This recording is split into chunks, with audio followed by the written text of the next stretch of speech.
The side sessions here. We're with the mayor of Atlanta, Graham Pauley, Stephen Strom, Jack McMullen. We are so excited to do this, man.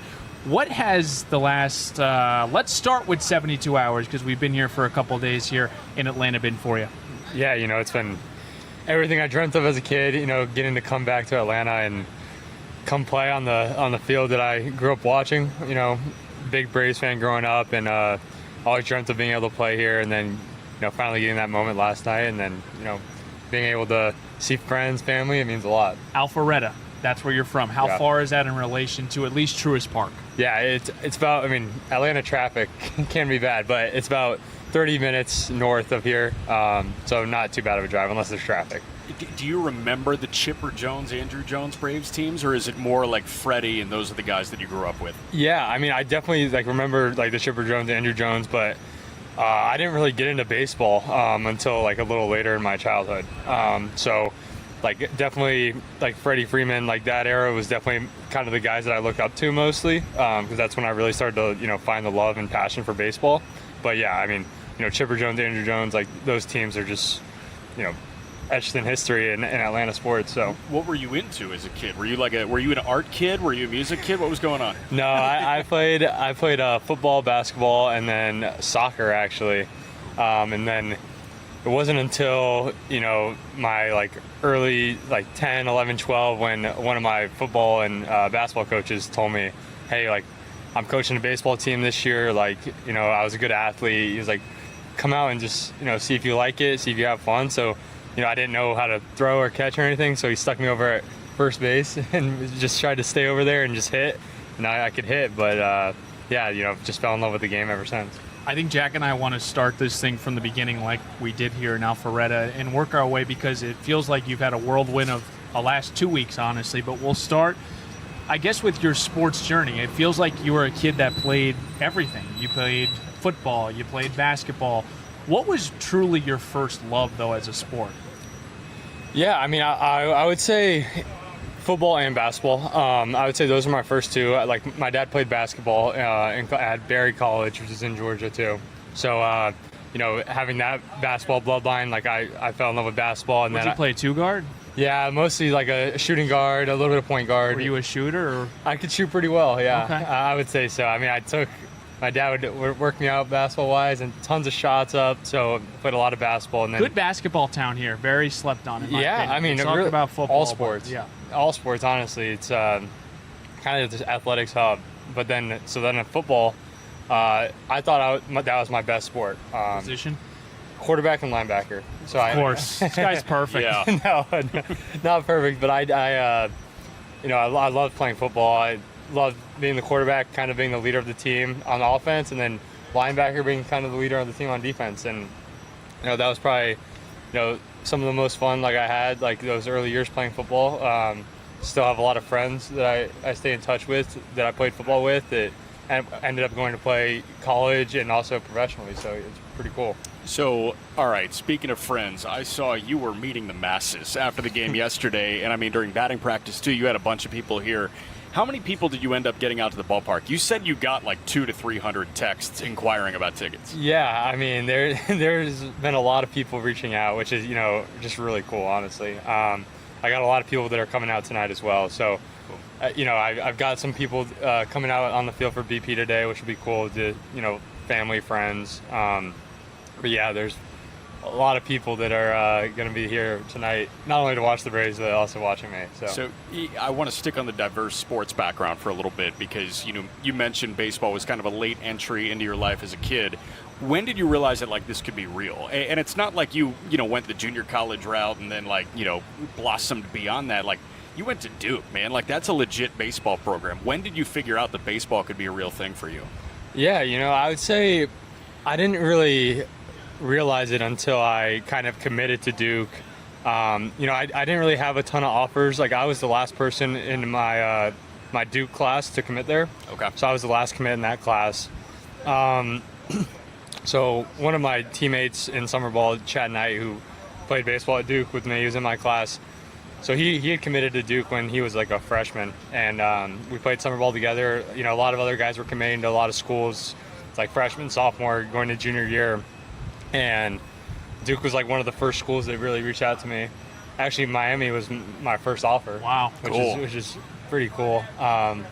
It all comes back Ironic, around. yeah. Full circle. But that was my first offer, and then Duke was like one of the first schools to reach out to me. And Chad, he had told me all about Duke and why he committed there, and then I committed there.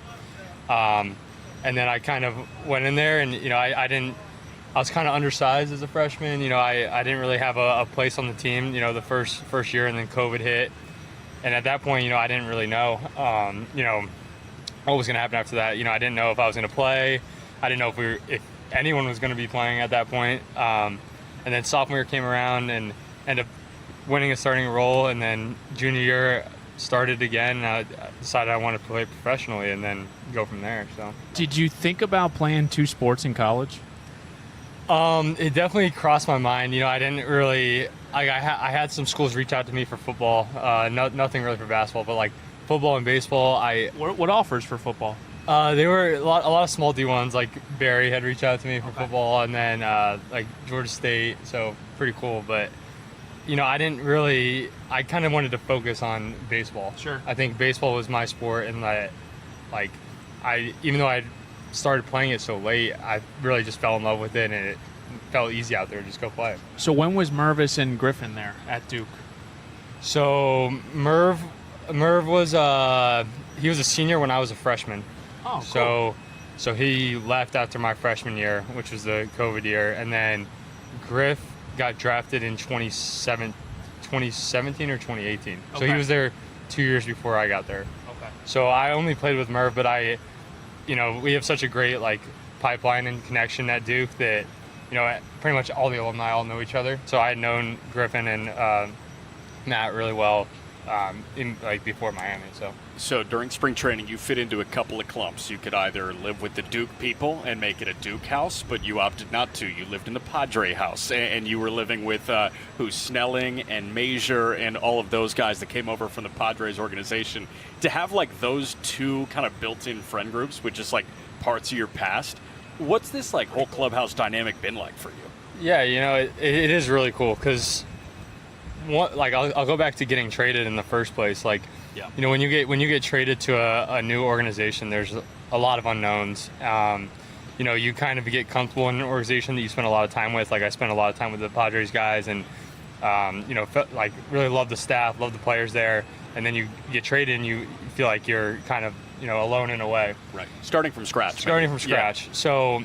Having those connections, having those other Padres guys that one had gotten traded earlier in the year, but also the guys that were traded with me, and then also having the Duke connections, like, just makes it a lot easier. It's really cool. It just makes you feel at home, makes it like playing with confidence, playing for the people around you a lot easier. Where were you when you got traded? So I was in El Paso, the Padres AAA affiliate. I was in their weight room. I was working out. We had a game that day, and I remember looking on the TV because we had a TV in the weight room, and it said that the Padres traded for Tanner Scott. Sure. And at that point, I didn't know if it was me. I thought that there's always a chance. You never really know. But then I got it called in for my manager, and he said he had heard that I was in it, but he didn't know for sure. So how do you react to that? I mean, were you sad? Were you what are the feelings in that moment? Shock? Yeah, I mean, it's definitely like mixed emotions, like a little bit of everything. Like you're upset, you're excited, you're nervous, you're scared. Like you don't really know how to feel because you feel like the organization that you're in gave up on you, even though they didn't. But that's just kind of how you feel. But you also feel excited about a new organization that really wants you, that wanted you to trade for you. I think and Jack, you can definitely attest to this too, like the realization that baseball is awesome, but it's also a business. Yeah. And it's nothing personal. It's No. not that they don't like you. It just ultimately baseball is a business. And that's sometimes a scary thing because this sport is like in your heart as a kid. Like you just want to have fun. You go out there, you hit the ball, you run around, you pitch. But then when you have a moment like that, it's like, holy buckets, like this is real. Yeah, it's tough. I mean, like that's kind of the stuff that, like, to the common eye, like people don't really see. They come out here and they see us play, but they don't necessarily know like the day-to-day stuff that goes on, like in a player's life, and then stuff like getting traded. Like they don't understand the hardships in that. So You said something really cool the other day post game after you had a big 2-run double, and you said, I'm getting back to having fun playing baseball, and that was something that like we hung on to for like 5 minutes on the post game show, because that's such a unique thing to hear from a Major League Baseball player. I mean, it can be rocket science if you want it to be rocket science. Like, this is something that and it can consume you. Yeah, it can consume you, and a lot of people like to overcomplicate Major League Baseball, but this is the game that you fell in love with when you were a kid, and this is the game that you wanted to play at this level when you were a kid. What went into recapturing the fun of baseball? I know last year was probably really stressful, and I understand the excitement of joining a new organization, but like the whole idea of learning business of baseball while you're playing had to be absolutely insane for you. So how did you recapture that fun? Yeah, that's something that I like worked on a lot this offseason. Like, I felt like last year, not only did I like struggle like physically performance-wise, but like I struggled a lot mentally with, having to deal with, getting sent up and down. You were on a plane to Korea in like March. Yeah, man. there was a lot of movement last year, and then getting sent up and down, getting traded. I kind of just felt like I never got settled into a place or like really felt comfortable or had that confidence. So like going into the offseason, I really just wanted to like work on regaining that confidence, finding the balance between, being comfortable with like out there, but also like off the field. So there's a lot of moving parts, but yeah, I'd say, the guys in here, like the players and the staff, they've made that a lot easier. Like I really enjoy like coming to the park every day. I enjoy being around these guys. And I enjoy like going out there and playing with them every day, because it helps my confidence, and also knowing that they're going to do whatever they can do to help win, that helps their confidence. For sure. Yeah. This guy's 24. He walks like he's 28. You talk like you're 30. I mean, it's really unbelievable when you think you're 24 years old. Yeah, I mean, I still feel young, so that's good. But yeah, a flaw. I'm telling you. I told Jack this. I'm like, what? This guy's got everything's perfect. What's your demon here? I It's mean, not what's the hair. your The hair's not the demon. No chance. What is it, man? What's your vice? Keeping up with the Kardashians? Like, what is it, man? Are you a video game guy? What's the deal? yeah. I mean, I play video games. I've been really into college football, honestly. Nice. Since it came back out after having a 10-year hiatus, or I don't know how many years. Thank God it was back. Yeah, but I guess video games, but I don't know. I'm just trying to have fun here, honestly, and it's been a lot of fun. I love it. Couple more for you, Graham. On field, you've put some great swings on some really good pitches, and you guys have seen a lot of really talented arms, and you've been in the lineup against a lot of these super talented arms. What did the work look like this offseason? Was it elevated fastballs that you were really working on? Was it sliders? Like, what was the focus for you this winter? Yeah, I mean, really like the whole swing in general, I try to make changes to. I looked at last year and kind of wanted to realize why I struggled. One, it was my load was really up and down, which caused me to miss a lot of heaters at the top. And that's changing where your head is? Changes your eyesight, it changes like your balance point. There's a lot of different parts going in there. So I wanted to really simplify my load and stay on my legs as much as possible. Okay. And then also like I realized I wasn't driving the ball to left field that like I feel like I could or had done in the past. So that was really a result of like my direction. I was pulling off a lot of baseballs. I was trying to pull the ball, which now I'm in a spot where I feel like I can hit the ball wherever it's pitched. Yeah. So I really just try to simplify things. Worked on my swing the whole offseason, worked on that approach, and now I honestly I feel a lot better in the box. There's obviously a ton of pressure, and you don't want to revert back to old habits. Right. But I feel like I've done a good job of sticking to that approach, sticking to my swing that I've worked on, and hopefully the results just show that. So yeah. Comfort at third base defensively, and this is the last one from me. It's a different beast playing hot corner in the major leagues. And like AAA, I understand the speed of the game at AAA is very, very quick, and it's quicker than anything that you've ever experienced, but it feels like you kick that thing into hyperdrive in Major League Baseball. What's been the process of getting acclimated to third base at the major league level? Yeah, so I mean, like last year with the Padres, they kind of had me moving all around. I bounced around at third, second, first, some in the outfield. So, I kind of took pride in that, of being a utility guy and wanted to be able to play everywhere. But I've kind of realized the value in really focusing on one position, and they want me to focus on third base for now. So it's been taking a lot of reps there, learning different angles, learning how to read the ball off the bat. And I think the the confidence over there has grown a lot. You know, I would say like last year when I was playing third base in the majors, like I just wasn't very confident over there. I was playing very timid. Now I feel like I'm in a spot where like I want to go attack everything. I want to attack the balls. I want to be able to get to everything, and that's put me in a good spot to be successful over there. Love it. Graham, last one for me too. We've been here since the beginning of spring training. We've seen how this staff has operated. They're doing things differently. You guys are going live first day of spring training. It feels like things are really exciting here. The first 3 games, your first 3 wins are walk-offs. Why should fans be excited?